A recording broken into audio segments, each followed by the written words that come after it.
Obrigada, Silene. Obrigada a todos. Primeiro, é um prazer estar aqui de volta.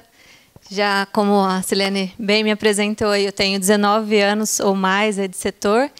E há 1 ano e meio eu estou atuando em outra área, ainda com fermentação alcoólica, mas nossos produtos de entrada são leveduras para fermentação de cerveja. Tem sido uma troca muito interessante, porque tanto quanto eu consigo ensinar sobre essas práticas, né, que tornaram o nosso processo nas usinas eficiente ao longo dos anos, eu também tenho aprendido com eles os cuidados que existem nas cervejarias, que muitas vezes são bem maiores do que os cuidados que a gente tem na nossa fermentação alcoólica, né, que são processos mais tradicionais e mais robustos e tudo mais. Então, um pouco até do motivo de eu ter escolhido falar de fermentações eficientes aqui é por isso. Pode ter ficado uma pergunta aí, né? Mas trabalha com levedura, por que não falar de levedura? E aí tem alguns motivos também, além desse. Então, aqui eu sempre começo, né, as conversas sobre fermentação fazendo uma pergunta. E aí, para ficar um pouco mais tecnológica a conversa, eu perguntei para o nosso novo amigo aqui, o ChatGPT, e eu prometo que foi a única coisa que tem nessa apresentação onde eu usei inteligência artificial, até porque eu não entendo muito disso. Foi o que tem sido aí as tecnologias novas mais buscadas para melhorar o rendimento das fermentações atualmente, né? E olha que engraçado, ele me deu essas duas respostas aqui, que as duas tecnologias hoje mais procuradas, inclusive no ano de 2023, foram automação e controles avançados de processo, e o desenvolvimento de novas leveduras com maior produtividade, com maior resistência ao etanol, porque não adianta só ela produzir mais levedura, ela tem que ser resistente àquele metabólito que ela está produzindo. E é exatamente o que eu escuto dos colegas, escuto do pessoal nas usinas quando a gente conversa. O que vocês estão buscando? O que vocês precisam hoje para melhorar? A gente quer automatizar mais, quer ter mais sinergia entre os processos e quer novas leveduras. Tá, então se a gente quer tudo isso, como é que está, né, o lado de trás de tudo isso? Porque uma das filosofias aí que a gente aprende, né, nas usinas e que é também o nosso beabá ali todo dia é a redução de custo. Assim como caminha o aumento da eficiência, também cada ano a gente tem que economizar mais e não gastar com coisas desnecessárias. Então, antes de optar por implantar uma tecnologia de ponta, alguma coisa assim, que tal a gente dar uma revisitada nos nossos processos? Então, antes de falar alguma coisa de leveduras novas, de cruzamento, de melhoramento genético, o que a gente está fazendo dentro do nosso processo que cabe no nosso bolso para otimizar ao máximo esses processos? Além disso, quando a gente decide, né, implantar uma nova tecnologia, alguma coisa, a gente tem em mente que aquele projeto vai ser linear. E ao longo da safra a gente sabe que não é bem assim. Então a gente encontra muitos desafios aí, toda safra é uma safra diferente da outra. E quais são aí os desafios mais comuns que a gente enfrenta, né? As adversidades climáticas, a gente não tem controle sobre o clima, então uma safra pode ser totalmente atípica em relação a chuvas e todo esse impacto vai ser causado ali na nossa fermentação.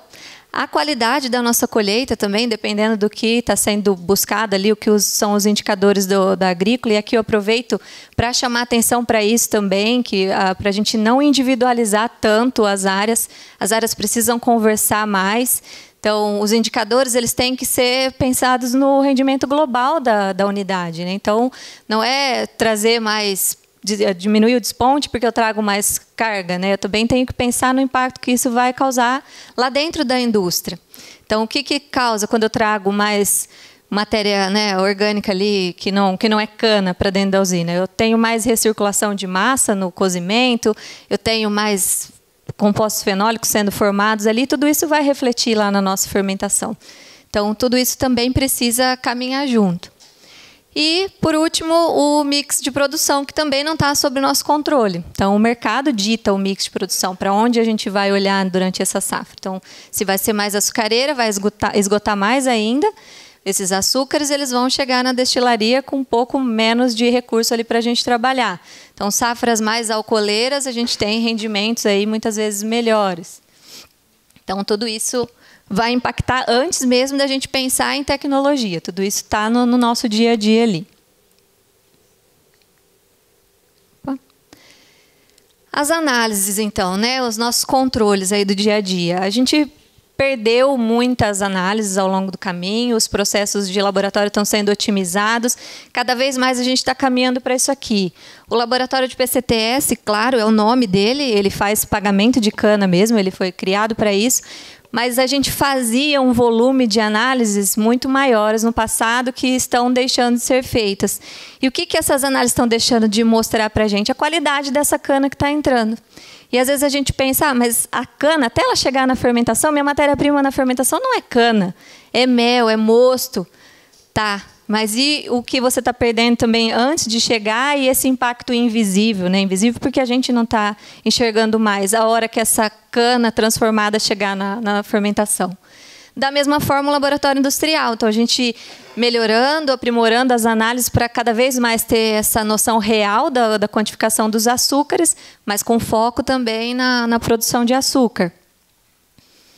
E aí, aqui, até né, a gente, quando fala de algumas práticas aí que a gente fazia muito, com muito afinco nos anos anteriores, uma delas era esse acompanhamento microbiológico que a Andressa trouxe também das matérias-primas. Então, a gente fazia plaqueamento da cana, fazia plaqueamento da moenda, do caldo primário, depois eu vou até mostrar um exemplo disso, e a gente foi deixando de fazer com essa única justificativa que eu não vou moer, não vou processar cana na fermentação. Então, para que eu vou analisar isso? Vai passar por um monte de processo térmico.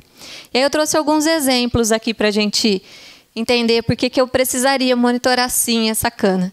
Esse gráfico é um pouco antigo, é de 2013, mas eu gosto muito dele, então eu uso até hoje, que foi uma correlação que eu fiz.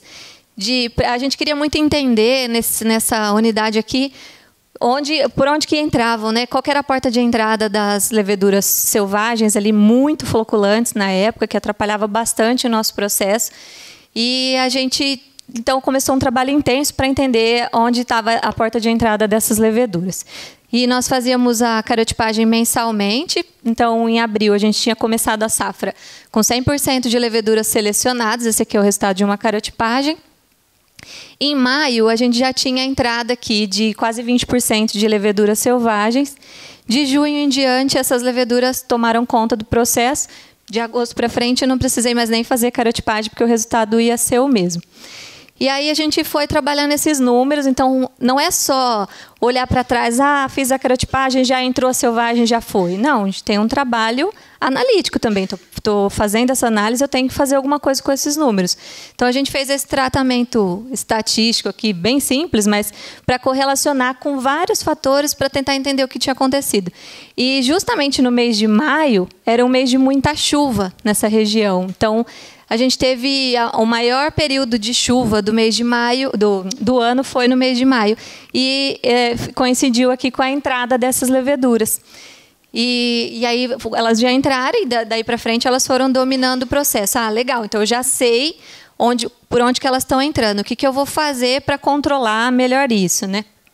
E aí, a partir daí, a gente definiu várias outras ações para os próximos anos, para monitorar isso mais de perto, aumentar a frequência do plaqueamento, sempre fazer plaqueamento na volta das chuvas, todos esses controles até que a Andressa estava comentando.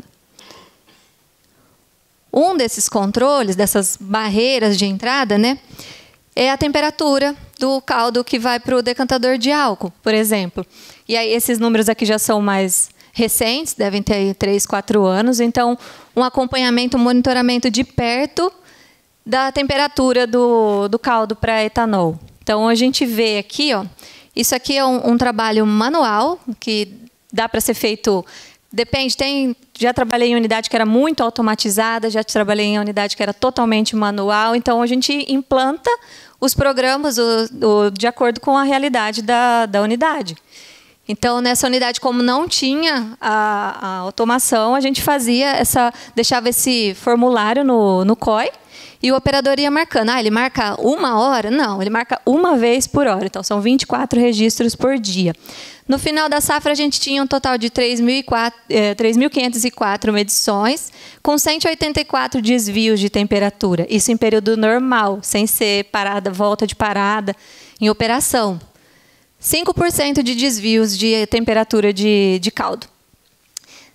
a média dessas temperaturas ficou em 94,8, são 10 pontos, né, abaixo da temperatura-alvo, que são os 105 graus. Em um único dia aqui, das 24 medições, eu até destaquei esse dia, porque foi um dia bem atípico, dessas 24 medições, 15 delas estavam abaixo da temperatura-alvo. E as piores temperaturas aqui, 77, 89, 78. Então, é um trabalho simplificado para quem tem automação. Hoje dá para travar a temperatura, dá para desviar o aquecedor, dá para fazer muita coisa. Mas eu trago sempre esse exemplo, e eu trago os exemplos mais simples, porque às vezes não tem recurso, e aí a gente acredita que não dá para fazer, e fica confiando na média. E não dá para fazer mais trabalho, dá para a gente acompanhar mais de perto os nossos números. É uma forma bem simplificada de tentar entender o que está acontecendo no nosso processo. Com essa média de temperatura aqui, a gente tem uma entrada ainda maior de micro-organismos indesejados aí no nosso processo. E aí a gente consegue começar a entender onde que está entrando a contaminação, onde estão entrando as leveduras selvagens, por que elas entraram depois da chuva. Não é o mesmo case, tá? Mas são exemplos aí de volta de chuva, liquidação de decantador que a gente deveria liquidar para a fábrica, acaba liquidando para a destilaria. Então, parecem ações muito rápidas, mas são portas de entrada enormes aí para esses problemas que deveriam ser pontuais e acabam perdurando. Isso aqui passou. Outra análise, outro controle que é extremamente importante, que não deveria ser deixado de lado, é o rastreamento microbiológico, o plaqueamento. A gente tem espaçado cada vez mais o plaqueamento, e eu gostaria de chamar a atenção para isso também. Aqui você já vê que já está sem o caldo PCTS, por exemplo. E aí eu já começo o plaqueamento aqui no caldo primário, com uma contaminação de 10 a sexta no caldo primário. Ah, tudo bem, mas aqui no caldo decantado para álcool já caiu para 10 a primeira, foi aquecido. Tá, mas e a contaminação que está causando aqui nesse esterão que às vezes está sujo, a perda de açúcar que já foi medido no PCTS, esse açúcar já entrou dentro da usina. Tudo bem se ele não for causar um efeito maior lá na fermentação, porque ele foi reduzido a níveis aceitáveis aqui, mas esse impacto está dentro da unidade. Então, a gente sempre recomenda, né? Eu sempre falo isso. No mínimo, se não dá para fazer sempre, toda semana, um plaqueamento, mas no mínimo nesses períodos mais vulneráveis, de volta de chuva, a gente manter todos os pontos do monitoramento, porque são muito importantes e dão números aí para a gente trabalhar que também são valiosos. Tem uma pegadinha aqui também, que é a entrada e saída do trocador de calor, aumentando também uma potência, que é a contaminação. Então, que também ajuda a gente a entender o tempo de CIP, a campanha desses trocadores, o que dá para melhorar. Para onde que eu aponto isso aqui? Aqui? Bom, aqui eu nem vou falar, porque a gente recebeu uma aula aí de nutrição de levedura da doutora Maria Olívia, mas eu também, das coisas que eu gosto de recomendar, a gente fala sempre de nutrição de levedura, de não negligenciar isso. Então, no mínimo, também fazer uma composta de uma análise de mosto, a gente entender a composição mineral daquele mosto, qual que é a necessidade de macro e micronutrientes. Então, sempre a gente tem como referência aqui, né, esse estudo do Dr. Amorim, de 2005, uma literatura que até hoje ela é utilizada para indicar o que a gente precisa de minerais. Aí a gente manda analisar o nosso mosto e entende o que precisa ser suplementado, com muito cuidado de não deixar exceder a quantidade, principalmente desses que são mais tóxicos, que a Maria Olívia comentou, o zinco, por exemplo. Então, a gente suplementa só necessariamente o que a levedura precisa, se for o caso também, ou a gente só usa esses dados para tentar entender alguma coisa. Mas é uma análise bastante importante também da gente fazer, nem que seja numa composta aí, mensal ou trimestral. E as práticas do dia a dia, né, que a gente já faz diariamente e não pode se esquecer. Então, os controles das temperaturas, tanto da fermentação quanto essas temperaturas de processos anteriores que eu comentei. O ajuste de pH na necessidade da planta, né, se não está tamponado. Um monitoramento de Brix, de preferência automático, para a gente ter uma estabilidade maior desse processo. O Brix é extremamente importante aí na estabilidade do processo. o tempo da fermentação, o uso de algum diagrama, de alguma automação também, para deixar essa fermentação sofrer o mínimo de oscilação possível, não ter gargalo, não ter diferença entre os tempos ali de Dorna. E, na minha opinião, sempre manter o teor alcoólico acima de 10 ou o mais alto possível para evitar essas entradas aí de leveduras selvagens e de contaminação também ajudam bastante. A interação do laboratório com o processo também, ela pode ser, né, o mais próximo possível ali, porque o microbiologista, o analista de laboratório, ele está vivenciando diariamente o que está acontecendo ali, ele traz informações muito ricas para o processo, então essa aproximação precisa acontecer. E aí, quando ele identifica algumas coisas assim, vale a pena ele dar um toque, né, para o gestor da planta, para entender o que está acontecendo. A centrifugação, que é um processo chave para a gente quando a gente pensa em melhorar, principalmente se já floculou, é onde a gente mais sofre, mas muitas vezes a chave da saída também desse problema de floculação. Então, eu dava muito trabalho para os operadores de centrífuga quando estava floculado, porque eles têm essa dificuldade. Mas não consegue, não dá para concentrar. Realmente, não dá. Mas se você abre mão da concentração, aquilo só vai reciclando e a situação só vai piorando. Então, se logo de cara a gente já começa a forçar ali, manter sempre uma pessoa o tempo todo em cima da centrífuga, para garantir que aquela centrifugação vai tirar o máximo possível dessa contaminação, vai reciclar o mínimo possível de vinho ali para a cuba, a gente consegue diminuir muito o impacto disso na fermentação. Então, além, né, de tudo que a Andressa comentou aqui, a gente promove essa renovação celular, de eliminar um pouco dessas leveduras que são ruins, aliados aos outros parâmetros, né, teor alcoólico e tudo mais, mas na centrífuga a gente consegue barrar muito a entrada dessas leveduras. E aí, com isso, melhorando a eficiência da centrífuga, a gente aumenta também os nossos resultados, diminui custo, porque a gente baixa o consumo de ácido sulfúrico, baixa o consumo de antibióticos. Então, um processo crucial aí também.